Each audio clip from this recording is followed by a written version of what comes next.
So I'm going to be discussing the Premier League title race. 3 big games this week. Brighton against Manchester City this Thursday. Arsenal against Chelsea tonight. And Everton against Liverpool tomorrow night. Personally, I think Liverpool's got the toughest game because it's a derby and anything can happen. And Everton are fighting for their life, so that puts a bit of an extra spice to it. And Everton do normally do quite decent at home against Liverpool. They don't normally lose that often, so I think there's a good chance that Everton can get a result in that game. If I had to put a prediction on that, I'm going to go for a 1-1 draw. I reckon Liverpool will score first, but then they won't put the game to bed, and then Everton will catch Liverpool off like a set piece or something like that, or like a free kick ball into the box and score. So I'm going 1-1. Arsenal against Chelsea. It's at home for Arsenal, so they should win, but it's another derby and anything can happen. But I do think Arsenal will win because from what I'm hearing, Cole Palmer's not going to play because he's sick. So as long as he's not playing, then Arsenal should win. But if he does play, there's a small chance of Chelsea getting a point out of this game. But I am going to predict Arsenal to win because it's at the Emirates. They normally beat Chelsea anyway. So I'm going to go for a Arsenal 3, Chelsea 1. And I can see Arsenal going 2-0 up. Then Chelsea scoring. But then as Chelsea are trying to attack more and get back into the game, Arsenal will hit them on the break and get the third goal to kill the game off and get the 3 points.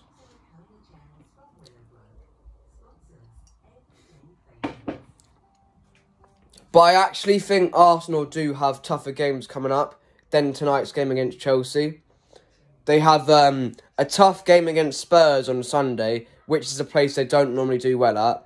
And then they have another game against United at Old Trafford, which is another stadium they don't do well at. So I'd be surprised if Arsenal get 6 points out of the Spurs game and the United game. I expect them to drop points in at least one of those fixtures.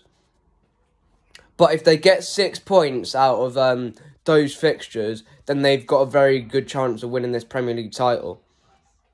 But knowing Arsenal, it wouldn't surprise me if they beat Spurs and they beat United, but then lost to someone like Bournemouth at home or Everton at home, because that would just be typical of Arsenal of previous years, where they win against the big clubs but bottle it against the smaller clubs.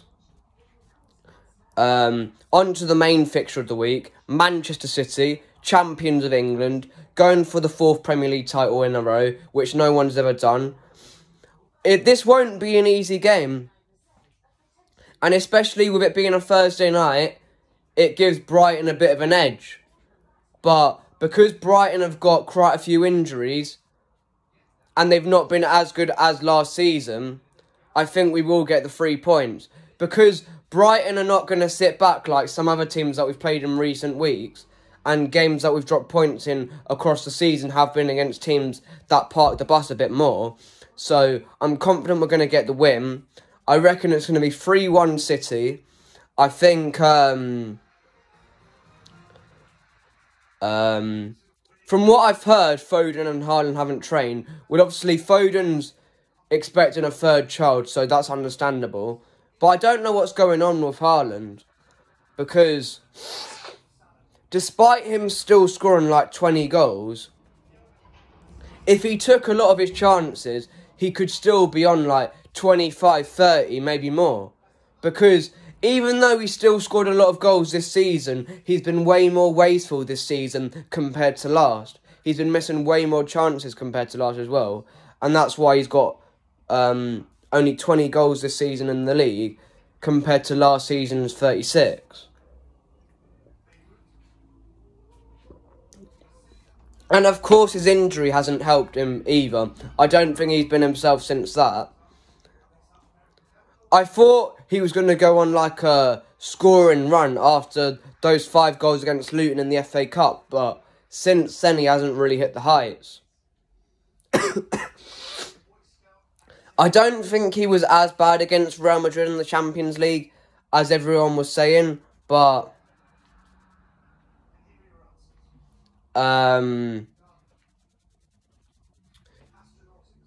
he could have done better, to say the least, because I don't think he was as quiet as everyone was saying, because he was still getting chances, he just wasn't putting them away.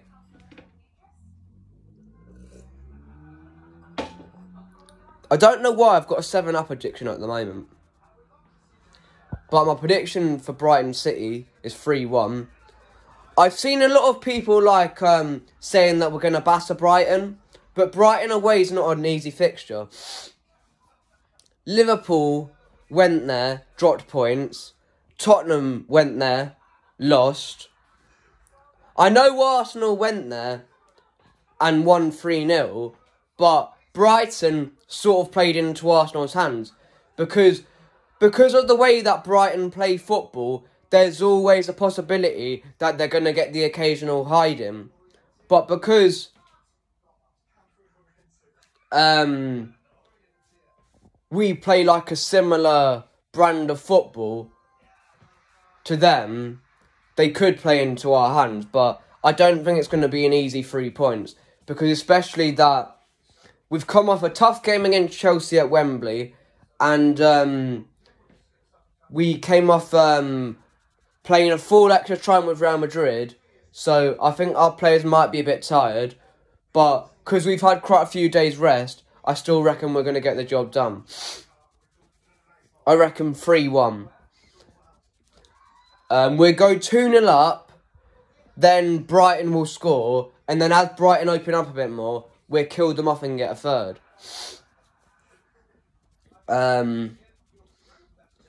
But I don't think Brighton are a bad side. They've got a lot of good players, like Matoma and Ciso, but they're both injured at the moment. That Lamptey's a decent player. And you've got to remember that they've had loads of injuries this season, Brighton. And they've lost quite a lot of key players as well. So I don't think they're a bad team. Everyone's going on how bad they are, but they're not bad at all. And I still rate De Zerbi as a manager. Because when he had a fully fit squad for large portions of last season, he got them 6th spot. And there was one point where they were in the conversation for getting the Champions League.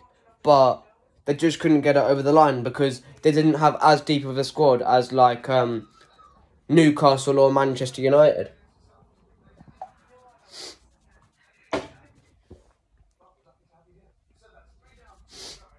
But that's my thoughts on the title race.